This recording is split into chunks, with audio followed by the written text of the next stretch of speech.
And welcome, welcome, welcome. This is Peter Winick. I'm the founder and CEO of Thought Leadership Leverage, and you're joining us on our podcast today, which is Leveraging Thought Leadership. Today, I'm really excited. My guest is Jim Jubelirer from Chapel, North Carolina. Jim's an interesting guy. He's a very seasoned executive coach. He's a public speaker. He's got an interesting corporate background prior to that, and an MBA from Cornell, from Johnson Graduate School of Management. He's a certified Gazelles coach, all around good guy. So thanks for joining us today, Jim. Thank you, Peter. Thanks for having me on your show. Great. Oh, my pleasure. So you've had this great career at Burke, right? Great education. Why would you give that up to dive into the crazy world of content and thought leadership? What was the motivation behind Why would anyone do that? that? As I prepared for your show, Peter, I thought about I want to speak to the person who was where I was at 10 years ago, Perfect. 5 years ago, and 2 years ago to help speed them along their journey. So 10 years ago, so I'm a thought leader and I'm used to being in front of the room, more so in training, facilitation, workshop, breakout, not as much on the keynote main stage type thing, but I've always been a talkative person. And in my corporate job, I was a presenter and business development. So being in front of the room comes natural to me, but I like that paycheck. So I had a very stable job, but at the same time, I was hungry for more. Okay. I didn't leave. The economy left. The economy went south in '08, '09. I lost my job. I wanted to leave the industry I was in. I was an expert in service quality measurement and bringing the voice of the customer into big brands. So I helped GE start Six Sigma. I ran Royal Caribbean's guest satisfaction tracking program and was very involved with major corporations and bringing that customer voice inside the company. But it stopped being interesting. The internet came in. I'd been doing it for a long time. It got hollowed out. It Okay. became commoditized, and I wanted to leave, but I didn't know where to go or what to do or the money and all that. And fortunately, the recession helped me decide it was time to go in a different direction. Okay. Cool. So there were lean years. So '08 through 20 2 or 3 years, 28 to 2010. But so let me ask you this: you dive in, and the sort of forcing mechanism here is at a macro level. The economy stinks, bound, you're pushed out, but now you've got to create a brand, create a platform, create an identity. Right, the market is flooded with folks in the content space. There's probably more sellers than buyers. How do you navigate those waters, and how did you sort of find your way and find your niche and drill down there and achieve the success you've had since? There were not a lot of opportunities at that time. And I'm very persistent. And I said, I'm just going to keep going. I had enough money in the bank that, we weren't in danger of losing our house. And so we were stable, but not like super flush with cash, but we weren't on the edge. And I do coach people that are making this transition, and I spend a lot of time with them making sure that they're financially set. I've seen people, lose all their retirement savings by investing in franchises they weren't qualified for. And it always takes longer and costs more money to get where you need to go, right? No, nobody's ever right. The plans always take a little bit longer. I'm glad you mentioned that, Peter. I'll share with you what I've coined the 3-2-1 rule, which states it takes 3 times longer than you think. It costs twice as much, and the people working with you are one half as productive as you want Well, them that to sounds like be. a home renovation I'm enduring right now. Exactly. And people say, "Oh, Jim, you're such a bummer." And I say, "Au contraire. If you go into these projects with adequate expectations and capitalization, it vastly increases your probability of success." Well, and I think entrepreneurs and particularly creatives and thought leaders, the positive can be a negative, meaning we tend to be really optimistic, right? And we tend to have a positive outlook, which is a great thing, right? I'm not saying to be a pessimist, to be a negative, but sometimes that sense of being overly optimistic isn't helpful when it comes to launching into this space. I'm going to advise your listeners to invest in learning about themselves. I've taken a number of assessments, and one of them that I like that has stuck with me is called Strengths Finders. And I didn't like it for a while, but then lately I've been looking at, I have wow is one of my That's a strengths. good one. And in other words, going for the bright, shiny object is one of my strengths. It's not a weakness. And, a lot of people think of it as a weakness. So you have to know yourself, and you can get strength finders pretty cheap. And I'd be happy to do the why assessment for any of your listeners. I'm a certified why guy, the stuff that Simon Sinek does.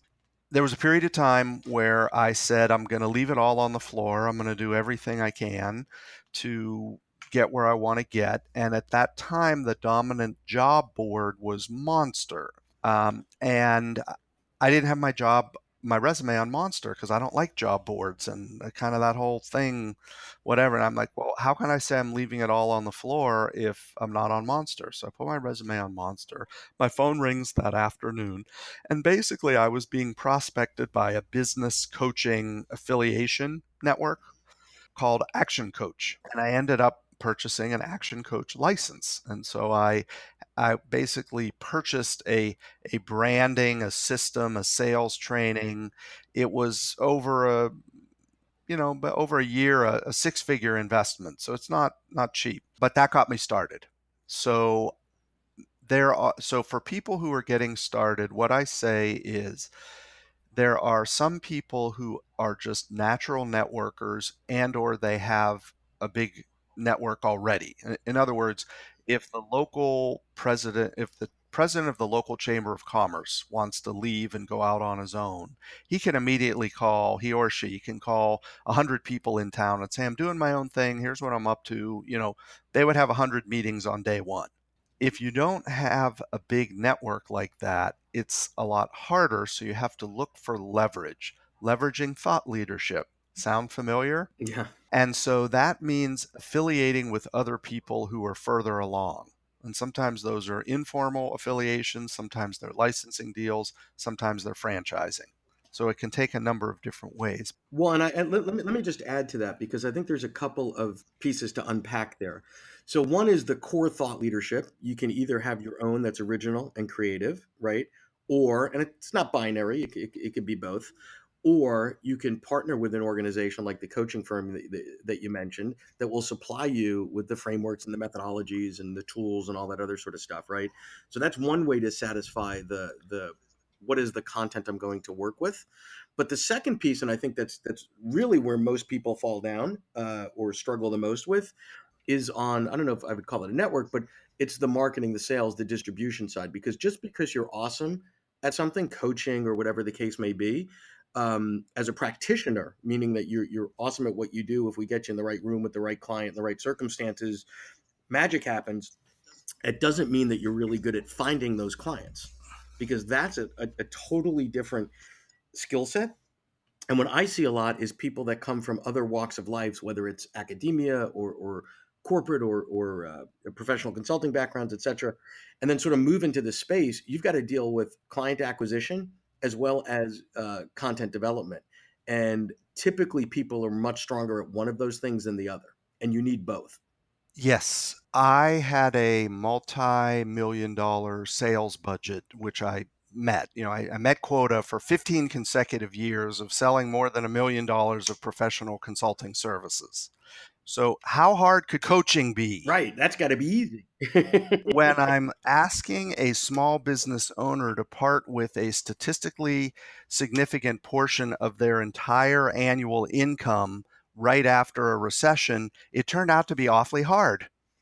And it took a while to get going, the marketing traction.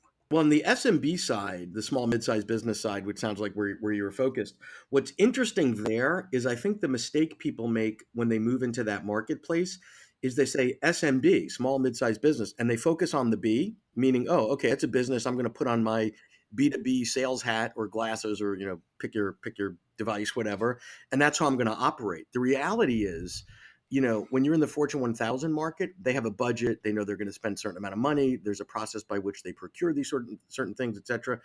When you're dealing with the small business owner, you're competing with a kitchen renovation, a trip to Disney World, emotions, impulses, et cetera. And sometimes that works in your favor, And sometimes it works not in your favor. It's not necessarily logical, but those types of businesses tend to buy more on an emotional basis than they do on a logical basis. So people need to invest in their sales training skills. Yep, absolutely. And that's a very, very important area that a lot of people, even myself, who was a trained salesman, wasn't as good at as I thought it was going to be. That was kind of eye opening. The next thing I want to mention is I'll just say a rabid attention to your target market. Super, super critical. So many people who want to go into the thought leadership space are big thinkers, like by definition, which means they have the bright, shiny object syndrome. Did I tell you what I was? Oh, wait, there goes a squirrel. Oh, wait, no, so we all are that way to some degree. So it's very hard to say no and narrow down. But the people who are doing better, they go further faster by going narrowly, by going narrow. So let's talk about your journey. How did you walk me through sort of the, maybe it was trial and error or serendipity or strategy. How did you come to the market that you're serving now? And were there other markets that you sort of tested along the way that just weren't a good fit? Yes, the action coach market space is what I call the Main Street business, and it's around $1 million. So Okay. you're a florist, you're a this, you're a that, and if you look at if you look at the shape of the American economy today, think of it as a triangle, and what I mean by that is it's a very, very large base at the bottom, but a very narrow point at the top. So there are millions or tens of millions of businesses at a million in revenue. And now these are businesses that are not getting written up in Fast Company. These are just your everyday, your local, HVAC guy or whatever the case may be. These are the things that keep the wheels moving on the bus of the economy, right? In Action Coach, we had a very specific training to identify how many businesses were within a half mile of our office. I was in a 4-story office building, and there were 30 companies in my building. Did I develop personal relationships with every one of those people? Yeah, that's how you grow your target market. If for them, the target market was more geographic proximate, meaning in your local market. Right. And I would say for most folks today, geography, it's not that geocentric. Right. There are many, many, many companies in that Main Street size. After working in that space, I got introduced to Vern Harnish and the Gazelles coaching organization. And there was a better fit with my skills and orientation.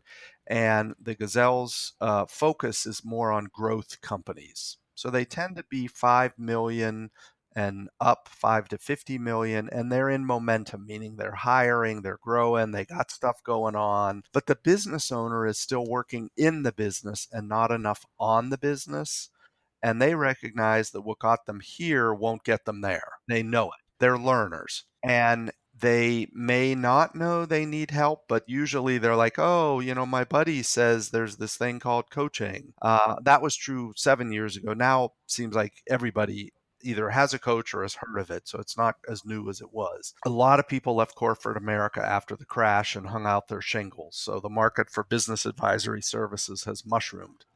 And so my target market now it's still quite broad, but it's much more focused than, the florist down the street. Right. So you tightened up the market. If we think about your triangle analogy, you moved up a notch or two on the triangle. It's not everyone on the base. It's got to have that 5 million level, probably cuts it significantly in terms of the total size of the pool. Exactly. Got it. So let me ask you this, Jim. So you've got action coaching, you've got Gazelles, which is a very well known brand. What is the content that you're working on or have worked on or integrating into what you're doing that's original? Well, everything I do is original because my mother-in-law says so, because I'm the only one she's hearing it from. uh, well, okay. If your You mother-in-law didn't, says so. yeah, you didn't, that doesn't count, huh? Okay. No. Um, my work right now it has been all along, but my current branding is a hybrid drawn from all the different resources I draw from around exponential mindset. And I work with visionary entrepreneurs who really want to solve the world's most pressing problems by applying these principles of abundance and exponential thinking. Now, that was a lot of fancy words. What the heck does that mean? I'm affiliated and have been certified as a Gazelle's coach, and we use the scaling up framework, which is a proven process for companies to hire better people, increase their revenue, up their cash flow, and have better exit valuations. Separately, I'm affiliated with Peter Diamandis, who is a futurist, a thought leader, a genius, a very warm-hearted guy X in a Prize guy, program isn't he? called The X Prize guy. Yes, Yeah, yeah, he's he awesome. Yep. created the X Prize, and he's a frickin' genius.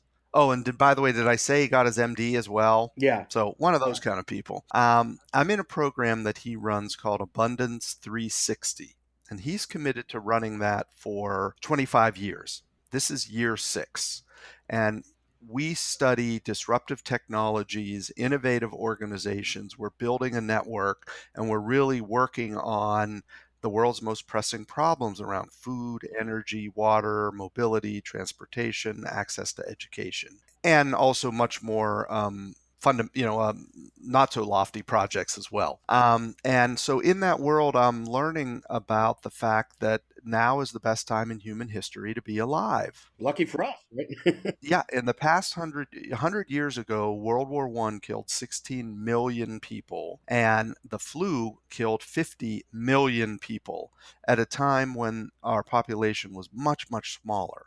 And in the past 100 years, our longevity has doubled. The cost of food has fallen 30 times, and only 2% of Americans work on farms. And our problem now isn't starvation, it's obesity. Yeah, exactly. So we are witnessing a transformation in front of our eyes, but people don't know about it because it isn't on the news. Peace broke out in Central America today. No wars were fought. Just isn't making the news. 10,000 War is people did not illegal. die today. Yeah, war is not illegal. War is illegal. And violence, human against human, be it state actors, non state civil wars, violence, murder, etc., all around the world is at an all-time low. While longevity is increasing, literacy is increasing, disease states are being eradicated. And if you look at the trends that are occurring, all of those aren't slowing down, they're actually increasing. So the trends towards progress are increasing. So currently, at least in the United States, a lot of people have strong opinions about the state of politics, right? You may be really happy with how things are going. You may be really upset with how things are going. Either way, it's consuming a massive amount of people's attention. But I'm fortunate to hang out with people who are really creating the future, and they don't worry so much about who's in office right now. Sure. It's a bigger picture than that. Yep. Politics matter and policy matters, but it matters a lot less than people think it does.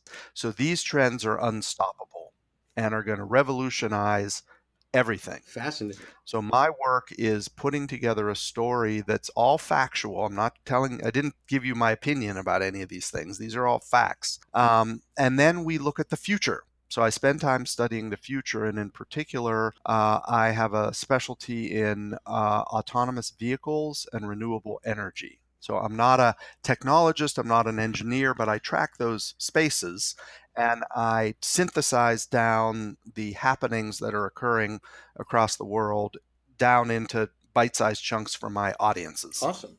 So as we start to wrap up here, let's quickly give our folks 2 to 3 just quick tips, Jim. Okay, so if you're on this journey, you're carving out a space for yourself in the content world and the thought leadership world, 2 maybe 3 things that you absolutely must do or must not do. First, with regards to, when you say content, I'll just reframe that. For me, the content is usually speaking. Yes, there's writing, yes, there's material, but for me, it's about getting in front of a room and leading people on a journey to a place they couldn't have gotten otherwise. And so my content is oral. So for anybody who's a speaker of any sort out there, the number one thing is practice, practice, practice. work out your material, start with your dog, start with your mother-in-law, maybe go to Toastmasters. There's lots of speaking groups. I'm now active in the National Speakers Association. There's no shortage of rooms filled with people looking for Got content. it. Well, thanks for joining us today. I appreciate your time and sharing with us your journey and how you got here and where you're going. Fascinating stuff. And I appreciate you sharing with us today. Thank you so much. Yeah, likewise, Peter. Thank you, and best of luck to all your show listeners. To learn more about Thought Leadership Leverage, please visit our website at thoughtleadershipleverage.com. To reach me directly, feel free to email me at peter@thoughtleadershipleverage.com. And please subscribe to Leveraging Thought Leadership on iTunes or your favorite podcast app to get your weekly episode automatically.